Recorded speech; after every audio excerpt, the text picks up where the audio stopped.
Good evening. Hello, everybody. There are secrets. There are secrets to getting promoted in retail. Yes, there are.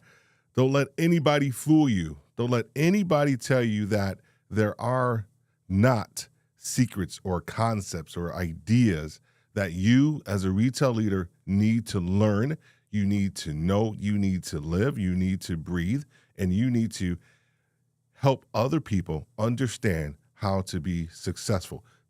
Today, we are going to be talking about the 3 reasons. I may have a bonus in there, but I think I'm just going to leave it to 3 tonight. I had to winnow it down. I had to winnow the list down. I had so many thoughts of what I wanted to share with you on this topic.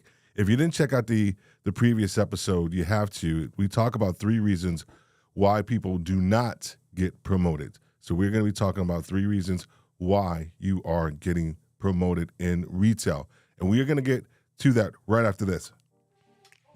Welcome to Retail Leadership, hosted by Steve Worthy. We understand that retail is a fast-paced industry and that a leader's decision will impact everyone, every day, all over the world. Listen, it's time for you to stop being the leader others think you should be and time for you to become the leader you have always wanted to be. Are you ready? Let's go. Are you ready? I hope you are. I hope you are. I hope you're ready. You loaded for bear tonight because I got a lot of stuff I am going to share tonight. I have a lot of concepts. Point number three is the creme de la creme. So you got to make sure that you stay tuned until we go to number 3 for tonight as well. Want to make sure we just get a couple of things out of the way as well. Making sure that you understand that on Sunday nights at 7 p.m., we do Win Your Week, where we take different a retail topic for the week, and we break it down. We take the concept and ideas, and we break it down into 3 different topics, things that you should know, and 1 thing that you should ask, and then 1 thing that you should do. This is how you learn and how you grow your business acumen. You have to focus in on a particular topic, own that topic, have a discussion about it, and then also teach other people about it. And that's what Win Your Week is all about as well, too. And also just making sure that we say hello and connect with everybody that's over on LinkedIn. We thank you for being here tonight. Thank you for your comments and your questions that you'll put in the chat. Also in our Facebook group, Worthy Retail Coaching. Thank you so much. We're excited that you guys are here tonight, and look forward to any comments that you have. And then last but not least, we, of course, are over on YouTube and Retail Leadership, everything over there on YouTube. And want to do this before we even get started. What's going on, my man? How are you doing, Ron? Great to see you. Great to see you here tonight. Looking forward to any feedback or any thoughts that you have as well. So I've been in this retail thing for a while. Promoted several times laterally, laterally above, promoted above and as well. So there's some things I know about this retail thing. There's some things I know about the ideas around getting promoted. And what I wanted to do first, before we move into the three topics, I wanted to set the stage, because any of you who have listened to any of my podcasts before, I always want to set a foundation and then build upon that foundation. And part of that building upon the foundation is the setup, right? Because as a retail leader, you tend to always want to just get promoted. The idea is like, okay, get promoted. And believe me, as a Enneagram 3, I understand that plight. But here's the ideas that we want to really address and kind of fundamentally help you think about everything else that we're going to talk about. Everything that we talk about kind of hinges on the setup and some of the context that we're going to lay out. Why do you want to get promoted? Here's the thing. Who are you? Right? And then why you as a retail leader? What value do you bring? Why should anyone care about you and your aspirations? I know that sounds harsh. But it is a very true idea as it relates to who you are and where you stand within the retail sphere. You have to understand some people don't care. The goal is to make them care. And we're going to be talking about that tonight. Because here's the real thing. There are 4 or 5 people with similar qualifications and tenure, right? That's why you have to make them care. What sets you apart from the rest? The things that we're going to be talking about tonight are going to, and if you take them in, if you embrace them as a retail leader, I'm telling you what, you're going to be loaded for bear, not just you, but your team as well. So let's go ahead and set some context. I always like to do this too. This is the leader's context. This is like things that you need to think about before we move into these next three things as well. Getting there is just the beginning, right? I want to start with sort of the end in mind, right? Getting there is just the beginning. We're going to give you the 3 things that you need to get promoted, but getting there is just the beginning. The issue that I have seen a lot of times is that a lot of leaders get so excited about just getting promoted and getting there. Listen to me. When you get there, that is just half the battle. You got to stay there, right? And that's the second point that I want to talk about too, is stay and grow others, then move forward. When you first get promoted, the goal is for you to learn as much as you possibly can about that role, because the tendency is that what got you there is not going to keep you there, right? But the excitement about the role will get you enamored with the role and not go forward in educating yourself, equipping yourself as a leader, and then equipping your team. So getting there is only the beginning. And then the last piece around the leadership context, success is dynamic. Actively remain relevant. Everything that we're talking about tonight is going to help you become dynamic in your overall success as a leader. The tendency is that we get to a point of promotion and we plateau and we stay there. The goal is for you to remain dynamic, to remain relevant in your business acumen and your leadership growth, and we're going to talk about that as well.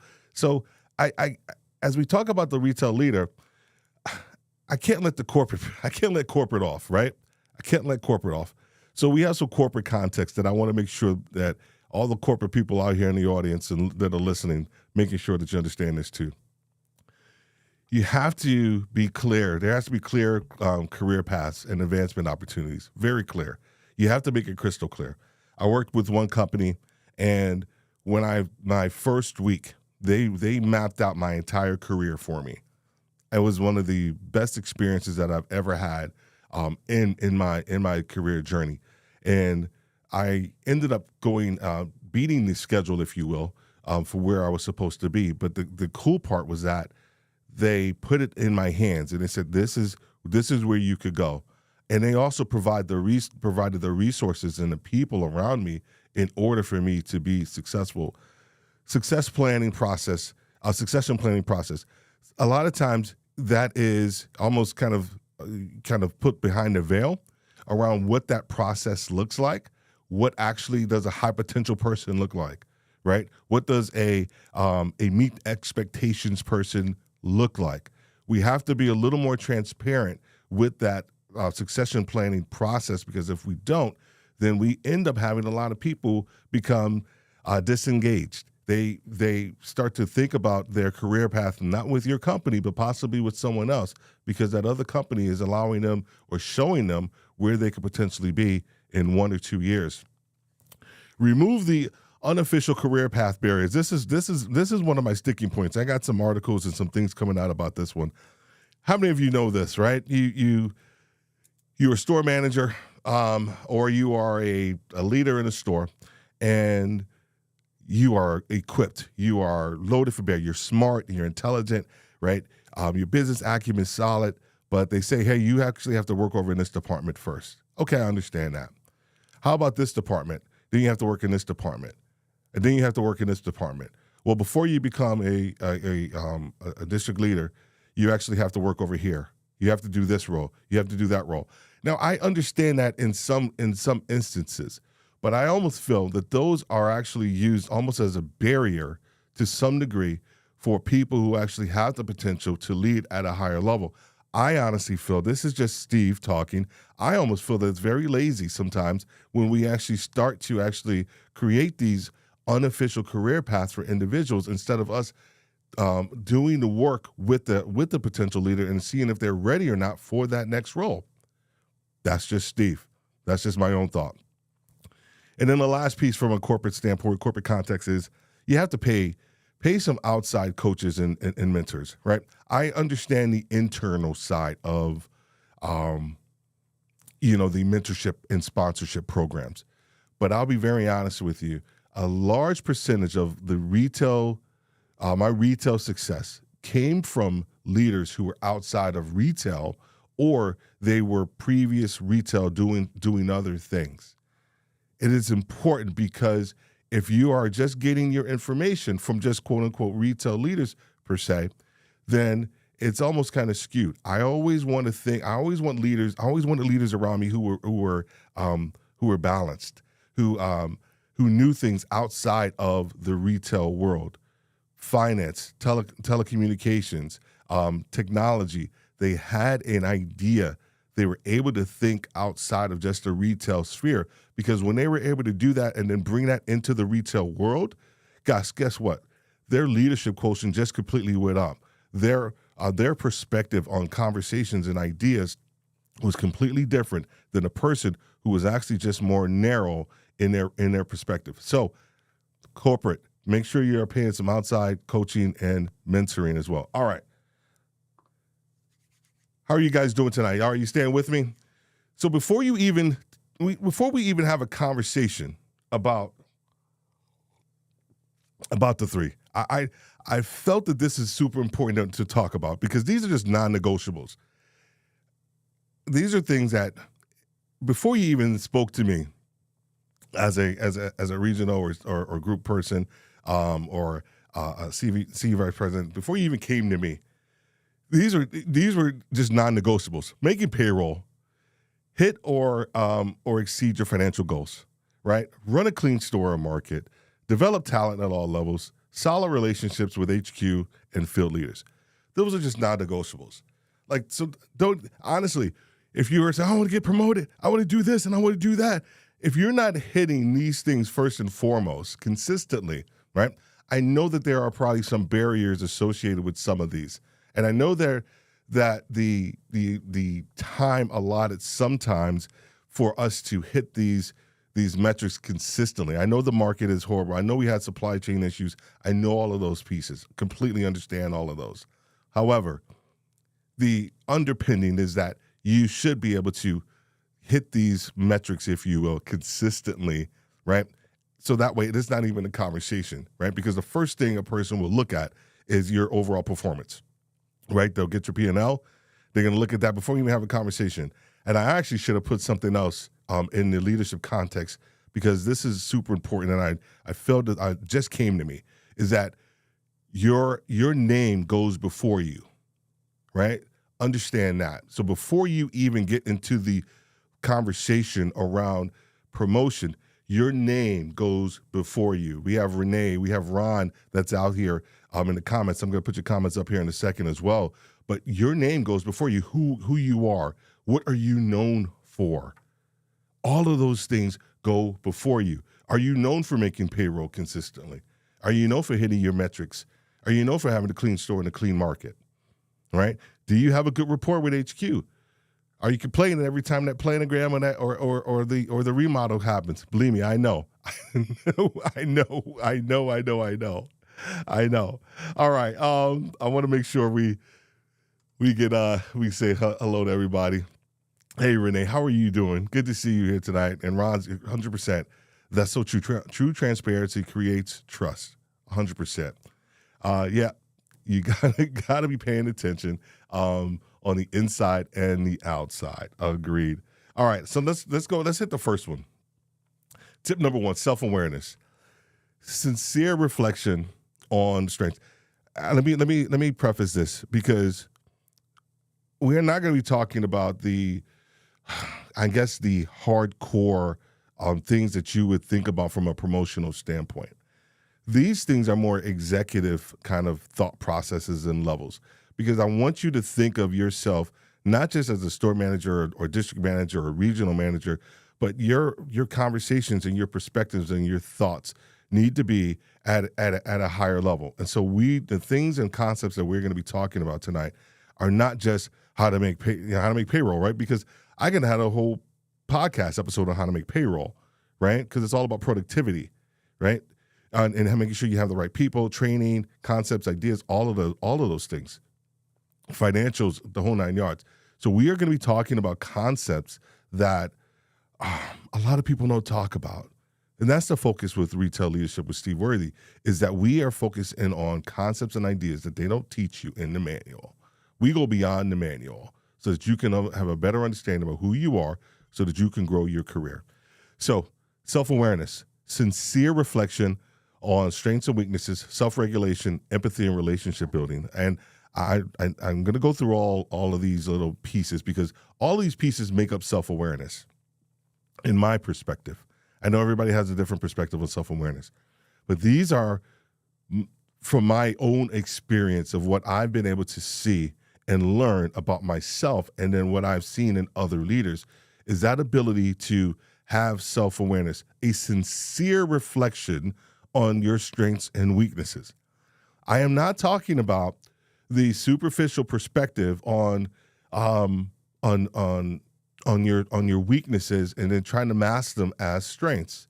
And I'm not talking about your strengths that you did once and you were able to just do that and have that success in one area. I'm not talking about that. I'm talking about the consistency around the strength and being able to leverage that strength and also grow in that strength and help people grow as well. The weakness side about it, the sincere reflection of it, is to be able to have an open dialogue and conversation about where you're weak and where you may need help.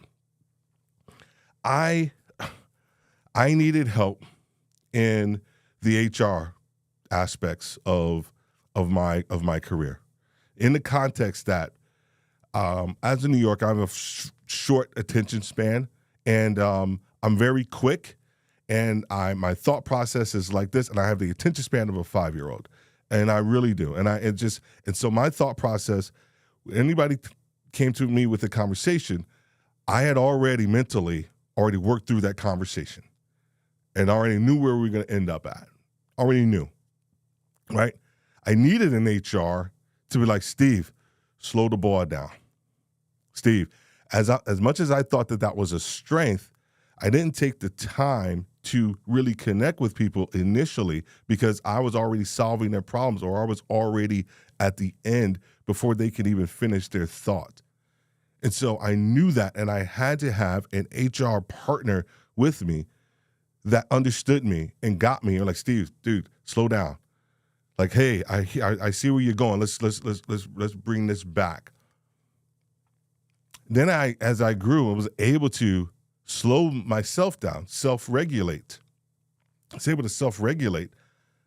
I could see myself already thinking about what Ron was going to say, and I would slow my ball down and say, let's be curious. Let me be curious about what Ron is going to say. I don't want to know the answer.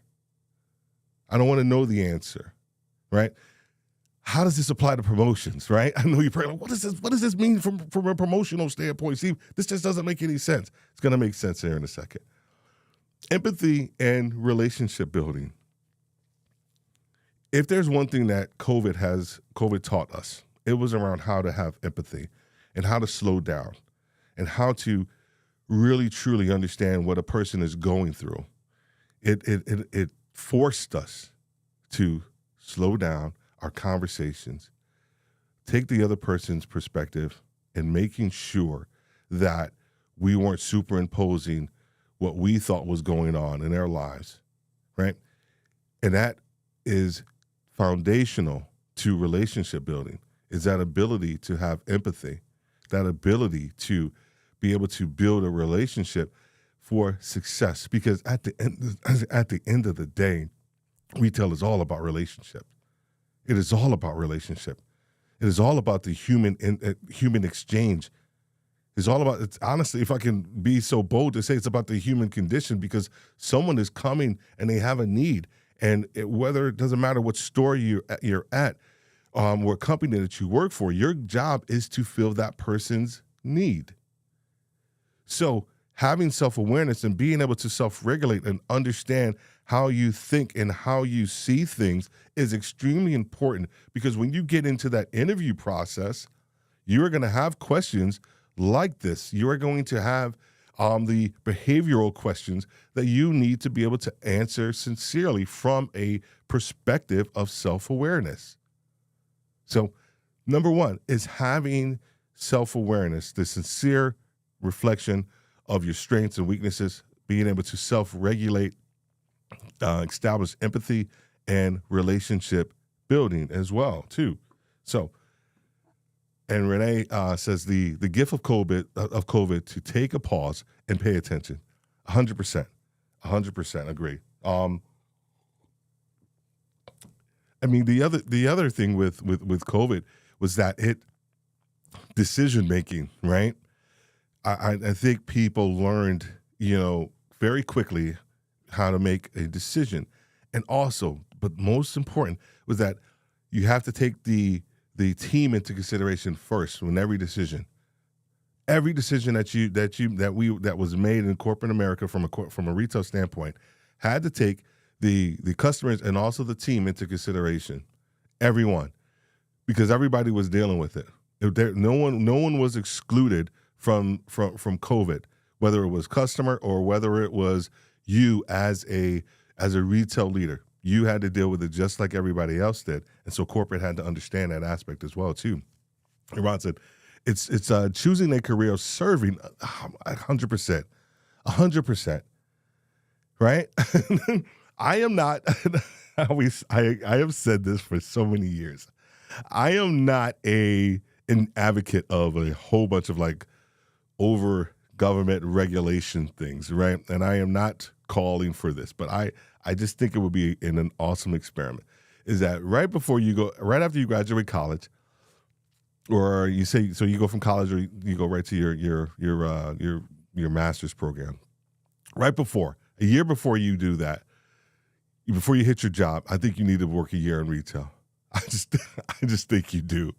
I think you will learn so much about yourself, We outlined, and I haven't done it yet, and I've been sitting on this outline for a while for a podcast episode on what 1 year in retail will teach you. And now that I'm thinking about it, I got to bring that that episode to life, because I just firmly believe that 1 year in retail can teach you so much about yourself that you have no clue. It will teach you so much about human beings that you just don't have a clue. And you have to learn how to serve, as Ron speaks about here as well, too. You have to learn how to serve. All right. Number 2, change leadership. So I kind of hinted around COVID, around all the different changes that were taking place. But even before COVID, I was a strong proponent of change leadership, a massive proponent of helping people understand the importance of change and how to lead people, well, lead yourself, and then also how to lead other people through change. If you're able to do that effectively through your career and be able to tell stories around that, is extremely important for people to understand when you start to get in front of people from an interview standpoint, because they want to know. So 3 pieces around change leadership with them. What's in it for me or for them? Active growth mindset, honest communication skills. Okay, if you take anything from tonight, if anybody takes anything from tonight, it is with them. It is what's in it for me. I think the tendency sometimes is that when we start to think about change and we want to implement change, here's the thing, I'm speaking because I'm speaking from old Steve leadership standpoint of how I used to think about change.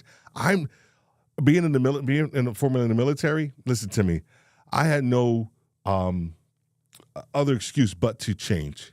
Right, when someone told me to do something, I had to figure out how to do it. Period, and it caused me to change. And so I don't have a problem with change. I truly don't. I mean, anytime a corporate policy or something came down, right, didn't matter. Let me figure out how to implement this. 100% okay with change. However, the issue is that just because you're okay with it, the tendency is that everybody thinks that you're okay with it because of the paycheck, right? Well, of course Steve's okay with it. He's getting paid X, Y, and Z. Yeah, of course he's okay with it, right? So how do you effectively teach people how to change? And it's with them. It's what's in it for me. Every time a change or an idea that comes down, you have to have the ability to say, how is this going to impact this person? And how can I communicate this in such a way that it will impact them, but they see themselves in the change process as well? Okay, I'm just going to give you something that the goal of leaders is to not just to influence, but is to see, but for the follower, whoever's following you, to see themselves in the influence, to see themselves actually in the flow, in the process of actually doing what you're talking about, going towards what you're talking about, moving towards that goal. If they can see themselves in that process, it becomes so much easier. It becomes so much easier. Your ability to have difficult conversations becomes so much easier because they can see themselves in the flow of what you're talking about, of where you're trying to take them. The best leaders in the world are able to do that. And that's why this with them, you don't say with them, you don't say, what's in it for me? It's a concept, it's an idea, it's a construct that you always have to think about as a leader whenever change comes across your table. Anytime there is change that comes from corporate, your first thought process, how's this going to impact the team? What should we be doing differently? How do I communicate this and not come off like a jerk? How do I make sure that they understand the importance of this and that we need to get this done very quickly, right? The worst leaders don't think about that. The worst leaders just say, hey, this is what we're going to do, and this is why. Can't do it that way. You can't do it that way. I can talk about with them all day long. All day long. Here's the other thing. Okay, I'm going to give you this one too. I spent it was about 2 years. I had a 2-year hiatus, if you will, from my retail career, and I spent that 2 years in project management. I'm telling you what, I learned so much in that 2-year span. my job was business development. So I had to go out and I had to find companies. I had to research them, identify their business pain, and then try to formulate a process where our project management team can actually come in and help them solve that problem or relieve that pain, right? And the one thing I learned, and this is going to help you so much, and you have to get this. And I know you're probably like, oh, this is going to be some. The one thing you got to learn is that everybody sees the problem differently within the organization. And so this is why the WIFM is so important. So as a leader, your goal and your the best thing that you can do, if hey, we're going to be opening up 10 new stores. The CEO and EVP are thinking about it completely differently. They're thinking about it from an EPS, earnings per share standpoint, making sure that we're going to be growing, that we're going to have more of a competitive advantage. Our competition isn't in that market, but guess what? 2 years from now, they're going to be growing a subdivision that's going to have about 250 homes in it. And guess what? We want to be there before they get there, right? That's a completely different perspective, right? The regional is like, oh my gosh, now I got another 10 stores that I'm going to actually have responsibility for. I'm going to have to hire for that. The store manager is thinking, man, why are you taking all my people for stores that don't even exist yet, right? So you have to understand that everybody sees the problem differently. And if you are able to understand that and communicate that as such, you are going to be better off as a leader when it comes time for change leadership and your ability to communicate that as well. The active growth mindset is sort of explanatory. You always have to think about the growth piece. You always have to think about where you're going to go. Where do you want to go? Mentally, educationally, business acumen. Well, I just kind of tipped my hand on the last one. All those different things. Honest communication. You got to make sure that when you are communicating with someone, that I know it sounds like we should be honest. You don't know how much spin happens as a leader. And I'm telling you right now, your team can read through that. Your team can read through that, right? Or the worst part is that you say something very convincingly, knowing that it's going to impact them in a certain way, and then when it impacts them, they lose confidence in you because you didn't come across and tell them that it was going to impact them in this way, right? We had a project that was taking place. It was my market, and I had a city market, and it was my market and another city market that was actually over in California. We were the only two markets that were trying to implement this, and it was around logistics, and it was around how do we get the trucks done at a earlier time. We were thinking about how do we stagger the people to come in based off of the unloads, offloads, all those different things. Dude, sounded great. However, it wouldn't work for a city store. You know why? Because the vast majority of them take buses, right? They take buses. So 4:00 in the morning, you're not going to find a lot of people. And this is just Steve being very honest. This is the conversation that they don't talk to you about. Being very honest, that a lot of kids in the city that work in these stores, they don't have transport. They don't have cars. They just don't. And so, for me to say this is going to be the best next thing since sliced bread, and we're going to be doing it, I had to tell HQ, it's like, no, dude, like listen to me. I have 80% of my teams in these stores that take the bus. It's not going to work for this. And I was open and honest around that communication with the team and also with HQ. We ended up changing different things around. So that's why it's important that you have open and honest communication, because it will come back. It will come back to bite you if you don't do that. And Renee, I want to get to the comments too. Renee says, "Amen." You thrive on change too. Oh, well, we got to have a conversation, Renee. We have to have a conversation, and you have to empower them. You have to empower them. And Vantage points will help you through change. Exactly. Explain that a little bit, Enrique. Explain that a little bit more. I want to get some more of your perspective on that one as well too. All right, we have one more point to go, and then we have our North Star. But before that, I want to make sure that this podcast is sponsored by Make a Move. And Make a Move is part of Worthy Retail U. It is part of our coaching program. Make a Move is that season in retail where everybody gets their performance reviews, that everybody gets their bonuses, and people are wondering, is it time for me to make a move? Is it time for me to make a move up, on, or out of the organization? We have found that at this time of the year, there are more people that are leaving retail or leaving their current jobs to either to try to figure out how to get promoted, or should I actually go to the competitor? Or should I just leave retail altogether? I have done all three. I have moved up, I have moved on, and I have moved out. I am completely out of the retail world. So my experience with helping people understand how to navigate all three of those is pretty on point. A lot of the people that we work with, they are in that perspective of they're not sure where they want to go.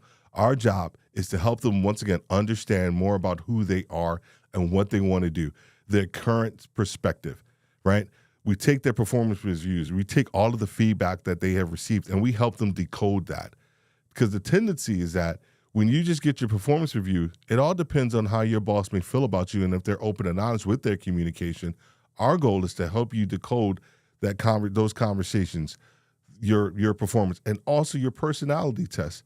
Because your personality test will let you know a lot more about yourself and who you are and where you want to go in your leadership career. So there is a QR code, and also there's going to be a link. So if you want to connect with us, learn a little bit more about if it's time for you to make the right move, make sure that you connect with us over at Worthy Retail U as well. All right. And Enrique, my man, would you say put yourself in points, in people's points of view. There you go. So you can drive the change in a way that will be accepted. 100%. Right? Because I think the tendency, of course, as leaders, we do see things. My dad used to always say, you have to look at what's coming around the corner, right? Growing up in cities or whatever, when you're walking, you literally have to see what's coming around the corners. And as a leader, it's super important for you to understand what's coming around the corner, but also how is that going to impact you and your team, right? Because that is the goal as a leader. It's not just about you; it's also about your team. All right, let's move to point number 3. Okay. This is the one right here. I'm telling you right now, I'm letting you know this right now. They don't teach you this stuff. They're not going to teach you this stuff. They're not going to teach you this stuff. Let me make sure I got this right. All right. The tip number 3, a business acumen. And we are not talking about your run-of-the-mill business acumen, right? We're going to talk about, your ability to read a financial statement, things like that. But we're going to talk about design thinking, cultural intelligence, and data literacy. Okay, design thinking. Design thinking is the idea that you are able to see things abstractly, but also, as a single event, right? Some people will think about it from a Peter Senge wrote a book. Oh my God, years ago I read it, The Fifth Discipline. Love that book. I highly recommend it. I love older books. Some of the newer books are great, but a lot of the newer books just take from the older stuff. And Peter Senge's book, Fifth Discipline, is a phenomenal book. It talks about self-mastery, but one of the other things it talks about is systems thinking. It's your ability to see different things down the line as individual components, but then also to see how they all work together. When you're able to do that, when you're able to see and think like that, you are thinking at a higher level than your peers. You are communicating at a higher level than your peers. Your boss will see this. All these things that we are talking about are things that you will innately start to learn, and they will come out of you in conversation, and you will just communicate differently. People will see you differently, and we'll talk about some of the resulting aspects of this in the North Star. Cultural intelligence. It is your ability to adapt and to understand and adapt to different cultures within your organization, right? You have a corporate culture within that organization 100%, but then each region has a culture. Each market in and of itself has a different culture. So it becomes more important for you to have cultural intelligence of what makes up that culture. What are their values?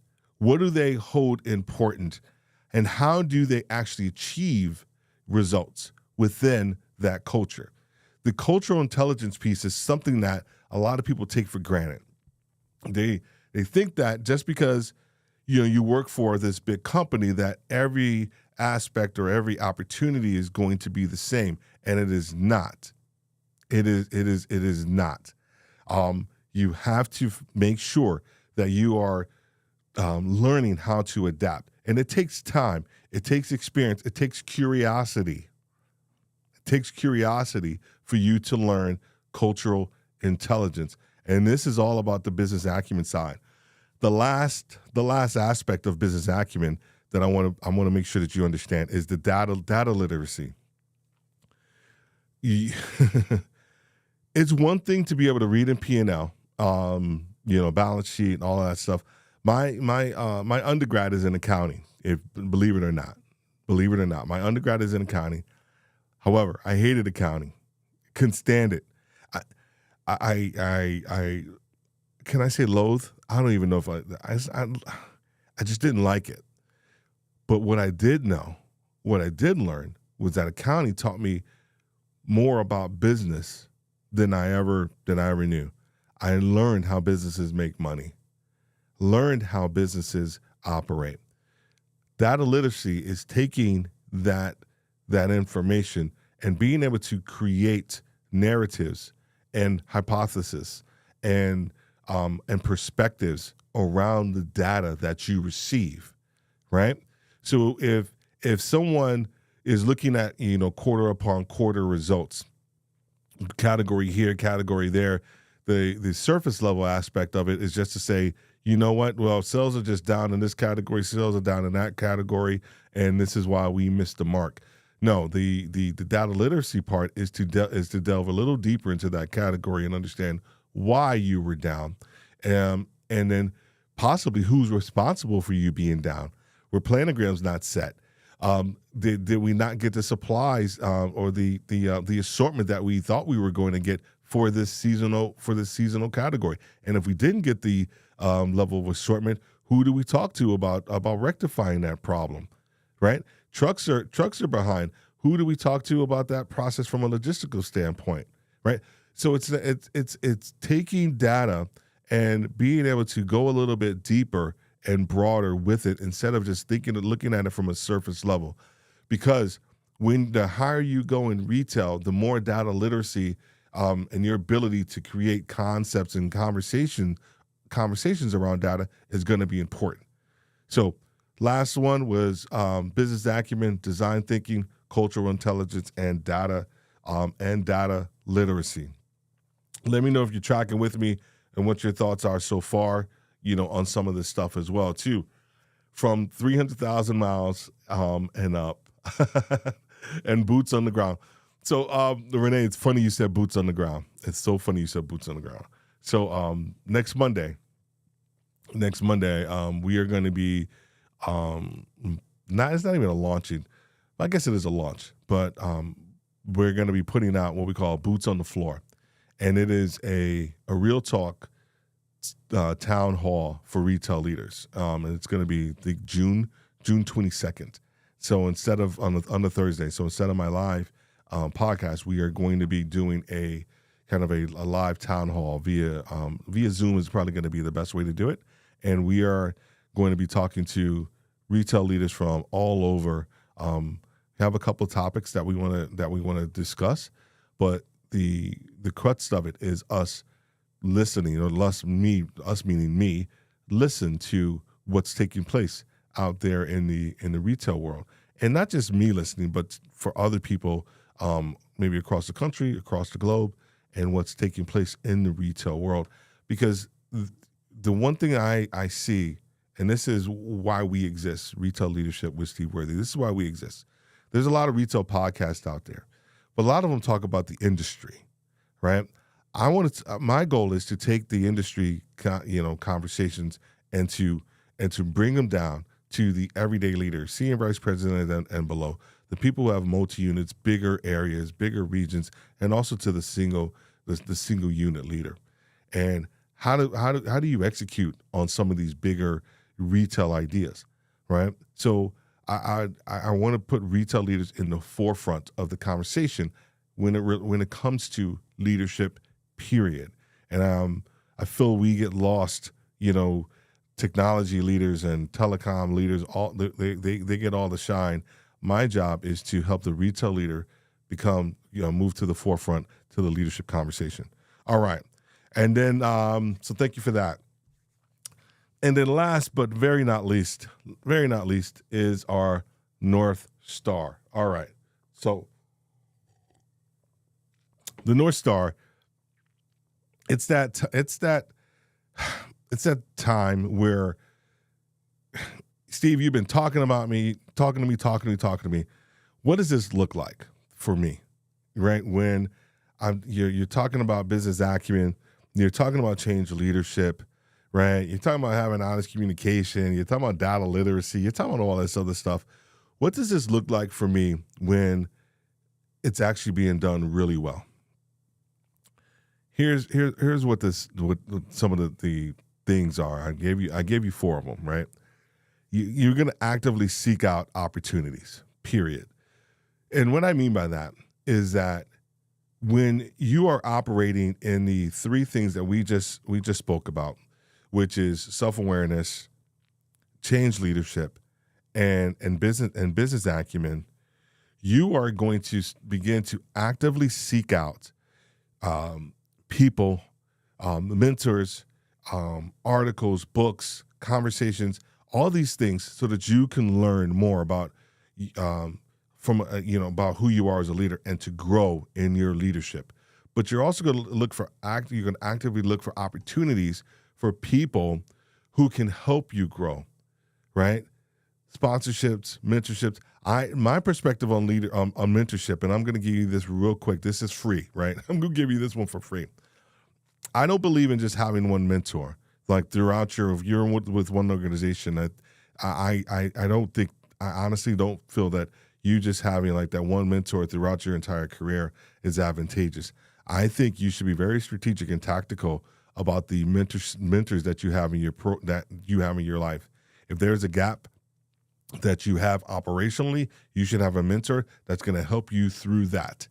And that mentor should be at a level that's 1 or 2 levels above you, and they have experience in that area. Communications.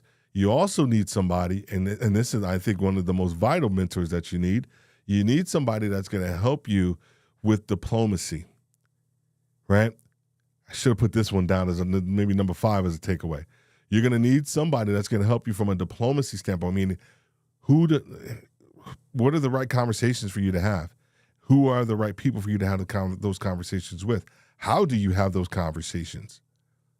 How do you make a decision that is going to actually, impact a lot of people, but do it in such a way where people still like you and people still want you as their leader?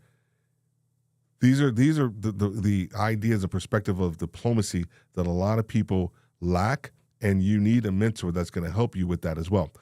The number 2 takeaway: highly developed design thinking leads to better decision making. So when you are thinking from a design leadership, systems thinking perspective, your decision making just becomes on point. It becomes very quick, And I don't mean quick just for the quick sake, right? I'm not even talking about it from that standpoint. I'm talking about quick and thorough because you have being able to look at a situation, decipher the situation, the impact, right, to yourself, to your team, and possibly the outcome. Sometimes you may get it wrong, but more often than not, if you are constantly working and working through the idea around design thinking, your decision making is going to become a lot better, and better decisions, right? Better decision making leads to better results, better outcomes, right? Better conversations with people. Number 3, unsolicited positive feedback. People are going to can quickly start to recognize you for who you are and what you're doing and the impact that you're making, right? Unsolicited, whether it's going to be from a customer. I've been in this store. I've been coming in this store for 20 years, and this store is the best it's ever looked. And it feels a lot better because of you, right? Or you know what? You walk into a store. I've done it. I've walked into stores, and people will say, you know what? I've been with this company for 15 years, and I don't think I've ever felt the culture of this market more supportive than I have since you've been here, right? Those are some great pieces of unsolicited feedback, and when you receive them, man, they just make your day. They just make your week. But more importantly, your boss will start to give those. Your boss's boss will start to give those. So this is what happens when you are operating on those 3 things from a promotional standpoint. Sustained leadership recognition. Okay, and I wanted to end with this one. Here's why. I see too often leaders will rise and they'll fall. They'll rise and they'll fall. They get recognized for something and then, they'll fall. If you are consistent with your leadership, remember I said earlier that success is dynamic, leadership is dynamic, your growth is dynamic, and you need to be actively relevant. This is what happens, when leaders don't do that. They rise and they fall. I am not saying that you can't make a mistake.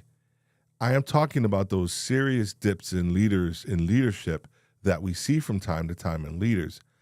I want you to have sustained leadership recognition and growth, meaning that you are constantly staying at a high level with your leadership quotient, with how people see you as a leader.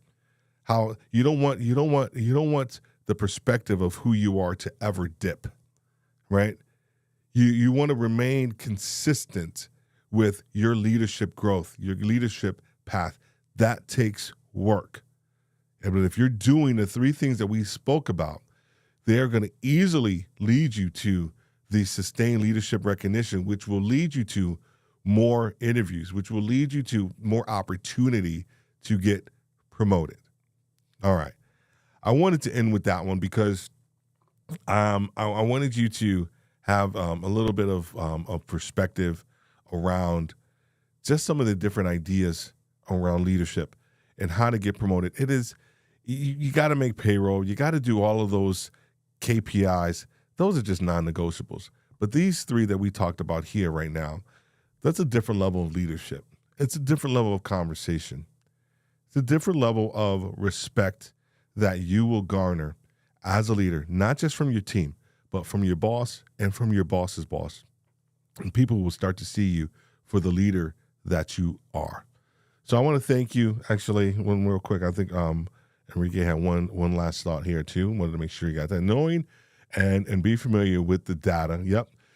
Equals the breadcrumbs to grandma's house. The data leads you to the problem and solutions. You can have 100%.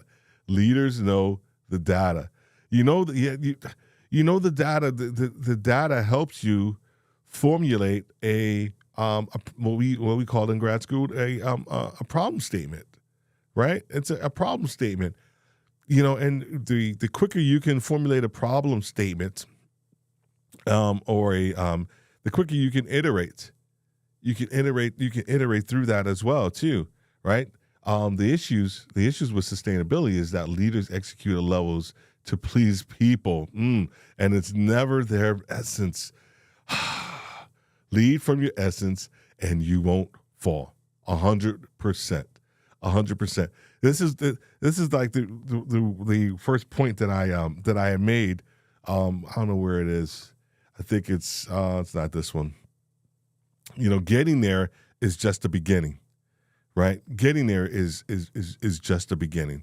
If you are thinking about getting promoted, Enrique just talked about the essence, right? Getting there is just the beginning. How do you stay there? How do you stay there? How do you stay and grow others, and then move forward? I just gave you the keys to the keys to the kingdom there, as well. I really, truly hope that you were able to get something out of today. The goal with Retail Leadership with Steve Worthy is always to help you learn more about who you are as a leader, to help you grow, to help you understand that you matter as a retail leader. Retail leaders are the best leaders in the world. I say this and I say it all the time, and I don't even mince words when I say that. Our goal at Worthy Retail U is to help you with that. If you are thinking about making a move, you're thinking and concerned about where you are within your leadership journey as a retail leader, please don't hesitate to reach out and connect with us at worthyretailu.com. We look forward to working with you and connecting with you there as well. Have a great night, and God bless.